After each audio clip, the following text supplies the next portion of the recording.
Excited to get back at it. Bye week came at a good time. Very physical game against Michigan. Good football team, a lot of good players. Excited about this week's opportunity against Ohio State. Obviously an excellent football team. One of the favorites to win the national championship. A lot of great players. Extremely well coached. Their tradition speaks for itself. So it's a big game for us because it's this game coming up. I mean, we treat them all alike. If there was a better way to prepare for a certain team, we'd do that for every team. So we have to stack moments, meetings, practices, and days to give ourselves the best chance to be successful on Saturday. I'm confident in our team that we'll prep well this week, play well, go in there, play with poise, and play our game. So excited about the opportunity. Curt, if I could ask briefly, this is just the first time we've had a chance to talk to you since the contract was announced. Just right. From your perspective, what about kind of maybe not just the top line stuff that fans are going to see, but the assurances, the support, the structure, the added structure that the contract provides? Well, I'd like to keep it to the game, but brief comment on that. The university's made a very significant financial commitment to football in a lot of areas, and I'm appreciative of the opportunity and to lead the program and continue to develop the program moving forward. I'm excited about our future. We've done a lot of good things. We've got a lot of people behind us, and this is where I wanted to be. I played the what-if game with my wife and my agent 4 weeks ago, and it all pointed to where I'm at right now. So I'm glad we have that behind us, and now we can focus on, what we should be focused on this time of year. With Ohio State, their offense, I mean, you've made a habit of studying offenses, Ryan Day, Chip Kelly. What are the kind of the expectations from that group, and what have you seen on film from them kind of this season? Yeah, very skilled at the skilled positions, and the offensive line's good. Obviously, everybody knows about the running backs, receivers, quarterback, tight ends. Chip Kelly has done a great job offensively everywhere he's been. They got, an excellent scheme. It puts defenses in conflict, and, they have it all. They really do. Coach, you guys have been really healthy all year. You lost Drew Evans before Michigan, put Tyler Stevens in, a guy you know.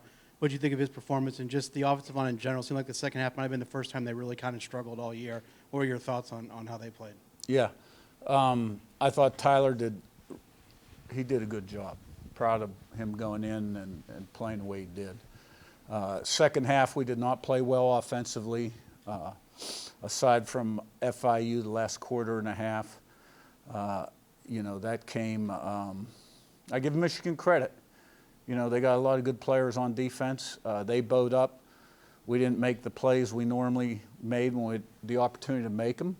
And, there were too many pressures on the quarterback. We got behind the sticks and the chains and opened in the second half with an interception. Certainly didn't help things. Fortunately, our defense and special teams saved the day. But if you're going to win a championship teams find a way to win those kind of games. And that's the one thing about this team. This is a team. Everybody thinks alike. Everybody's focused on the same thing. And we've been fairly consistent from beginning to end. It's not always perfect. There's always improvements. But we certainly had some issues in the second half against Michigan. We've got to protect the quarterback better, and we've got to make the plays that we've been making all year long on a consistent basis. Jim, then Jack for info. Curt, talking about those issues, how important was it having the bye week when you did to be able to shore those issues up, and how confident are you that those have been taken care of? Yeah, to me, what happened in the second half was more of an execution thing. And sometimes you get the momentum and you ride the wave. then sometimes you're struggling, and you just continue to struggle. So I think the off week came at a great time because it was a physical football game. We've played a number of games in a row, and it was good for everybody to catch a breather and get refreshed and recharged, and gave us a little extra time on the next opponent. Jack in front of Zach. Yeah, I know when you were hired, you talked about no self-imposed limitations, but as the season has gone on, have you seen kind of the ceiling for what's possible to achieve at Indiana kind of expand, like as the wins have piled up? Well, I mean, I think it's all out there. I think any P4 school with the proper commitment is capable of being successful and being ultimately successful. Because, really the difference between victory and defeat in most of these games is very slim, and it's all attainable. So we've put ourselves in a position right now to be talked about quite a bit. That's nice. It doesn't help us prepare, doesn't help us play any better. But, we've got some great opportunities ahead of us. And this is a team that's capable. And the only limitations on this football team would be those we put on ourselves between our ears. But this is a group of guys that do not think that way. And we're going to go in to this next game confident, believing, and we're going to go out there and we're going to play well. Zach D on your right, and Daniel. Coach, over the course of your career, has there been anything that you've learned and can take into a big road environment like Saturday that you're going to pass along to your team?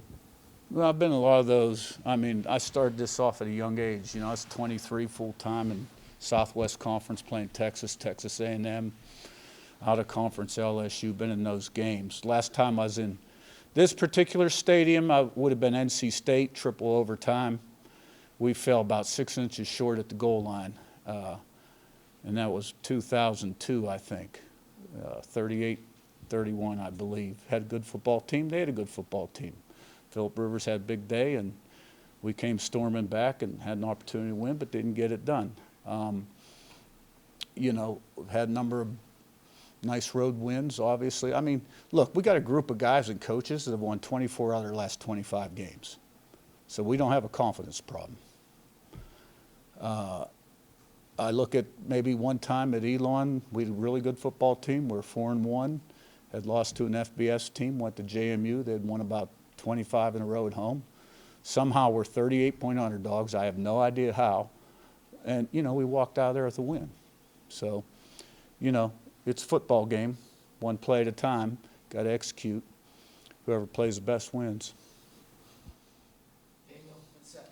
Yeah, on the notion that a team can almost adopt its head coach's, like the personality, I guess. Have you seen that happen here, do you feel like?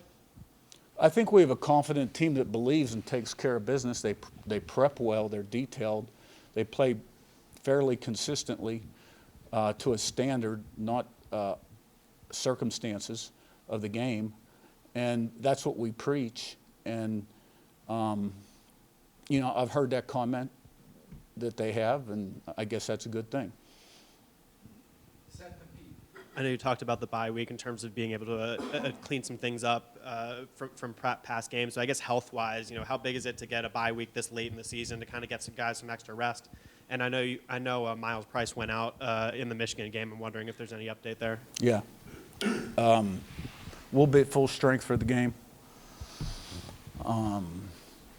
And in terms of the bye week, I think across college football, everybody's hurting a little bit at this point, right?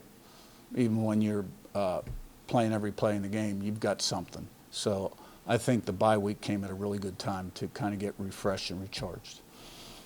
Pete on your far left, and Randy. Curt, I'm kind of curious, offensively and defensively, your approach, how has it evolved? And are you, say, maybe more conservative, more aggressive, more creative? How would you kind of assess that?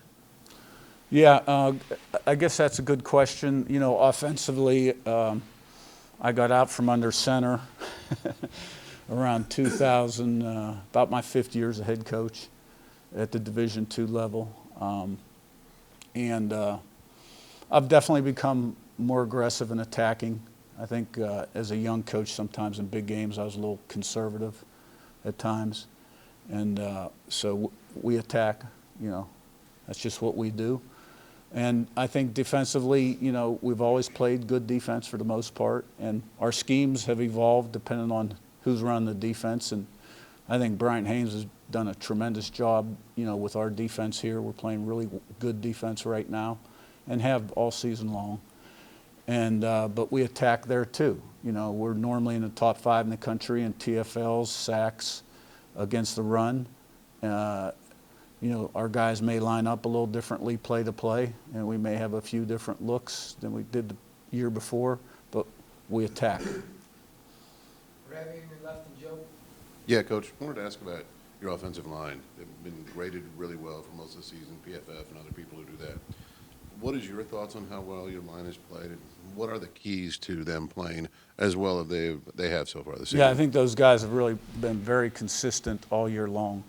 And I think Coach Bostad, who's, you know, a proven offensive line coach, he's an outstanding offensive line coach, has done a great job developing those guys. And for the most part, it was 5 guys playing pretty much every snap until Drew Evans went down. Now Tyler Stevens in there. So those guys have played a lot of snaps. And they're all blue-collar guys, hard-working guys, smart, don't say much. Kadick and Carter Smith probably talk the most. And, you know, they give you a good day's work every day. Joe on your right, and Matt. Coach, you mentioned how pretty much every team in the country is dealing with different dings, injuries. When it gets to this point in the season, what is the stress on the recovery outside of the facility to be fresh come game day?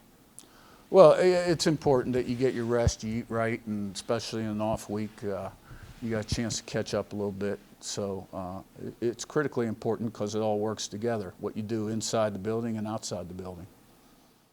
Matt, on your left, and Niz. Coach, obviously with a bye week, it's a chance for your staff to go out and do a little bit of recruiting. Just curious how the interaction, the communication with recruits, with coaches has changed as the season's gone along and you guys have gotten all the attention and had the success you have. Have you guys noticed the difference in how people are the reception you're getting? Yeah, absolutely. I mean, when you win, it opens a lot of doors in a lot of areas, and recruiting's no different. And so, you know, we have definitely reaped the rewards of being successful on the field. And, you know, it's an ongoing process. We've got a signing day coming up here in a couple weeks, and then the portal will hit in December. And but everything's on the up and up.